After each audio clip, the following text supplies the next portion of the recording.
हाँ जी बेटा। आज हम कर रहे हैं प्रोबेबिलिटी। प्रोबेबिलिटी में जो बेसिक कॉन्सेप्ट है जो बच्चे को पता ही होना चाहिए। तो बेसिक कॉन्सेप्ट आज हम करेंगे। प्रोबेब की पूरी प्रोबेब नहीं करेंगे। प्रोबेब तीन भागों में डिवाइड है, स्टार्टिंग की 7th 8th 9th की, उसके बाद 10th की अलग प्रोबेब और फिर 11th 12th की अलग प्रोबेब। ठीक है बच्चे। आज हम बेसिक प्रोबेब के बारे में पढ़ रहे हैं। तो फॉर एग्जाम्पल मेरे पास एक बैग है। There are some balls, 3 are reds, 2 are white and मान लेते हैं 5 इज ब्लू। तो मेरे को कुछ कुल मिला के कितनी बॉल्स हो गई? 10 बॉल्स हो गई। ठीक है बच्चा, रैपिड है और इजी है, आपने पढ़ रखा होगा क्लास में। ठीक है, अब वो क्वेश्चन बोलेगा, one ball is drawn at random. एक बॉल को निकाला गया, सिर्फ सिर्फ एक बॉल को निकाला गया। पूरी 9th क्लास तक 10th क्लास तक सिर्फ वन बॉल ही बोलेगा। अगर वो दो बॉल बोल देता है तो हम शिफ्ट हो जाते हैं कौन सी क्लास में? हम शिफ्ट हो जाते हैं 11th क्लास में। ठीक है, अभी हम 11th क्लास में नहीं है, अब इसमें बेसिक प्रोग्राम कर रहे हैं। One ball is drawn at random, तो एक बॉल निकालेगा। तो अब वो बोलेगा one ball is drawn at probability. प्रोबेब निकालो किसकी? Of white ball. फिर वो बोलेगा प्रोबेब निकालो ऑफ ब्लू बॉल। फिर वो बोलेगा प्रोबैब निकालो of red ball.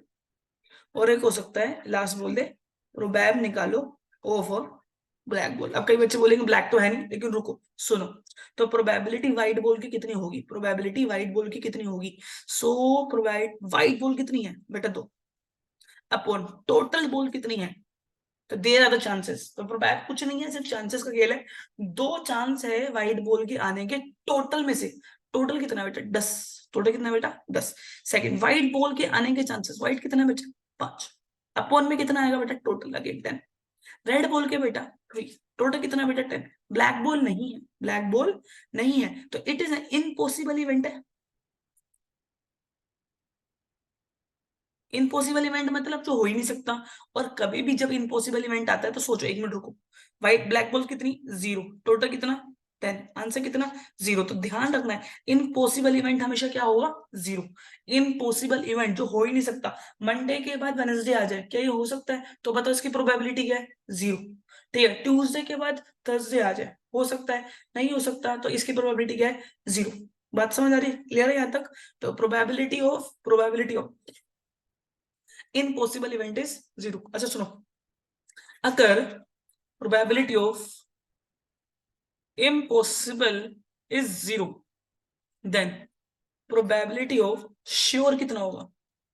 Sure event हमेशा ध्यान रखना 1। श्योर इवेंट की क्या होगी बेटा? 1। श्योर इवेंट क्या होता है? मैं बोलूं संडे के बाद मंडे आ जाए, तो इसकी प्रोबेबिलिटी क्या है? पक्का? भाई पक्का होगा ही होगा। इसको बोलते हैं मस्ट हैपन। होना ही होना है, नेवर हैपन।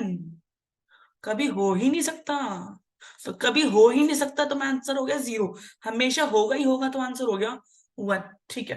अच्छा सुनो, मे बी हैपन, हो सकता है और नहीं हो सकता। यहां हमारी प्रोबेबिलिटी शुरू होती है 0 to 1। मतलब 0 तो नहीं होगा, 1 भी नहीं होगा, लेकिन इनके बीच में होगा। इनके बीच में 0.3, 0.75, 0.40। तो दीज आर द मे और may not be happen. May be happen और मे नॉट बी हैपन।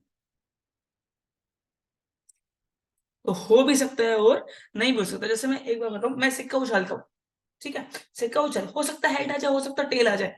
ये पक्का कभी नहीं होगा कि टेल ही टेल आएगी, और ये पक्का कभी नहीं होगा कि हेड ही हेड आएगा।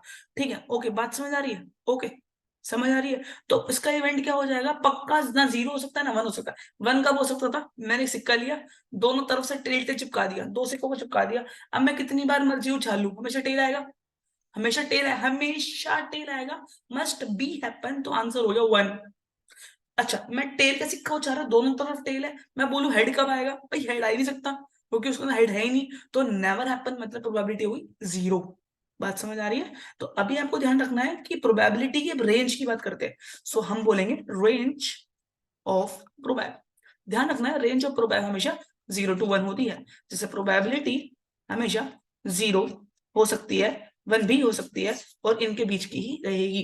ठीक है, इम्पॉसिबल इवेंट, श्योर इवेंट और मे नॉट भी हैपन। बीच में होगा तो मे और मे नॉट भी हैपन। 0 ही होगी तो इम्पॉसिबल, और 1 होगी तो श्योर इवेंट। बात समझ आ रही? क्लियर है? यहां तक एक बोल वाला केस हमने कर लिया। ठीक है, अब हम सिक्के वाला करते हैं। ठीक है, कॉइन वाला मान लेते हैं, एक कॉइन को वंस टाइम, एक बार एक सिक्के को उछाला गया, बताओ आउटकम्स आएंगे।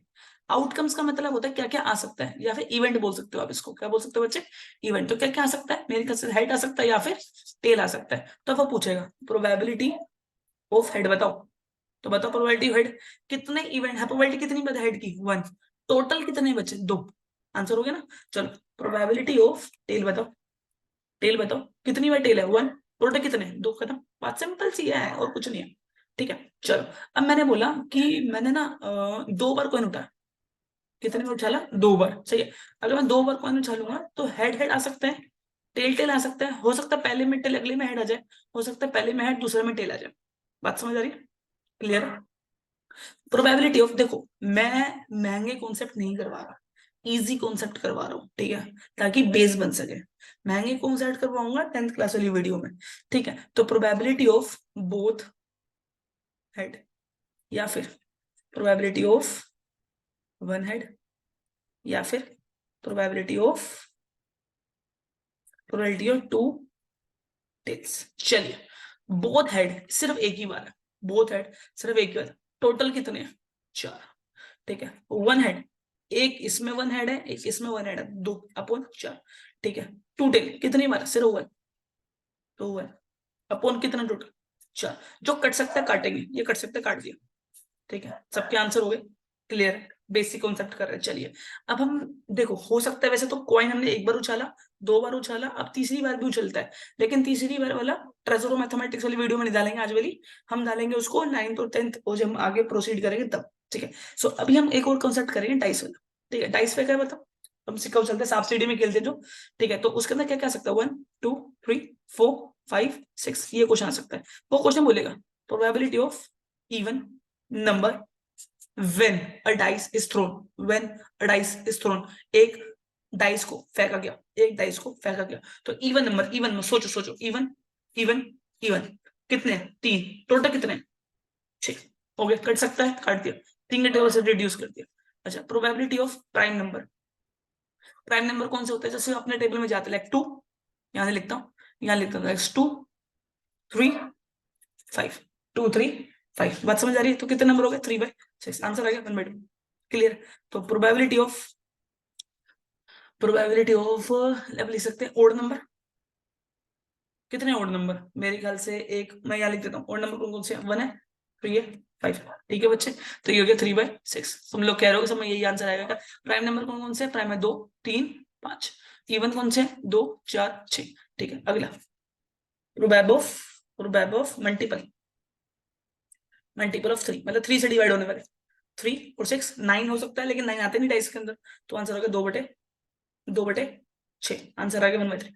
बात समझ आ रही है, बस इतनी सी प्रोबेबिलिटी आपकी सबसे ज्यादा मेन थी, ये प्रोबेबिलिटी आपको आनी ही चाहिए। और एक कर लेते हैं, मैंने एक सर्कल बनाया, इसमें कुछ स्पिन लिख दिए, 1 2 3 4, ठीक है। और मैंने एक स्पिन उठाया, और जैसे सिक्का था उछालते थे, घूमेगा चक्कर घूमेगा, तो वो बोलेगा प्रोबेबिलिटी बताओ कि 2 आ जाए, प्रोबेबिलिटी बताओ कि 2 आ जाए। एक बार बताओ 2 कितनी बार है, सिर्फ एक बार, टोटल कितने, 4, सिंपल। वो बोलेगा प्रोबेबिलिटी ऑफ इवन नंबर बताओ, इवन नंबर कौन कौन से, इवन नंबर है 2 और 4, तो कितने हो गए, 2/4, हाथ काट के होगी बना पुट। तो ऐसे सिंपल सिंपल क्वेश्चन आप लोगों के आने हैं। और एक क्वेश्चन कर लेते हैं, फॉर एग्जाम्पल कि आपका एक बैग है, उसमें पेन है कुछ, 32 पेन सही है, और जो सही पेन है, ठीक है, और कुछ पेन डिफेक्टेड इसमें मिक्स हो गया, डिफेक्ट मतलब गलत पेन है जो आठ चलते नहीं है, टोटल पेन कितने, तो 4। वो बोलेगा प्रोबेबिलिटी ऑफ गुड पेन निकालो, गुड पेन, तो बताओ कितनी आएगी, 32/40, ठीक है। वो बोलेगा प्रोबेब ऑफ डिफेक्टेड पेन निकालो, तो बताओ कितनी आएगी, 8/40। अब ये काट सकते हो, काट लेना, जैसे कि ये हो गया 16 और ये हो गया 20, ठीक है, ये हो गया 8 और ये हो गया 10, आंसर आ गया 0.8, ओके बच्चे। अगला इसको कर सकते हो, 8 1 8 8 5 40, तो 1/5, ठीक है। तो ऐसे क्वेश्चंस को आपको इजीली सोल्व कर लेना है। बात समझ आ रही है बेटा, प्रोबेब में हमने क्या क्या पढ़ लिया, तो प्रोबेब में नॉर्मल बेसिक क्वेश्चन किया, ये पक्का आ सकता है पेपर में, ठीक है। अगला हमारा पॉसिबल, इम्पॉसिबल और happen, not happen, must happen, ये वाला हो गया। फिर प्रोबेबिलिटी की हमने रेंज पढ़ ली, फिर प्रोबेबिलिटी हमने कॉइन वाला क्वेश्चन कर लिया, एक बार उछालने का, फिर प्रोबेबिलिटी 2 बार उछालने का कॉइन, ठीक है। उसके बाद हमने पढ़ लिया कि डाइस को फेंकने का प्रोबेबिलिटी। तो हमारी क्लास इतनी सीधी, एक हमने डाई वो कर लिया पेन वाला, कि डिफेक्टेड अनडिफेक्टेड, ठीक है, और एक हमने स्पिन वाला कर लिया। ठीक है, तो इतना ही काफी आज की क्लास में। ठीक है बच्चे, मिलते हैं फिर किसी और वीडियो में।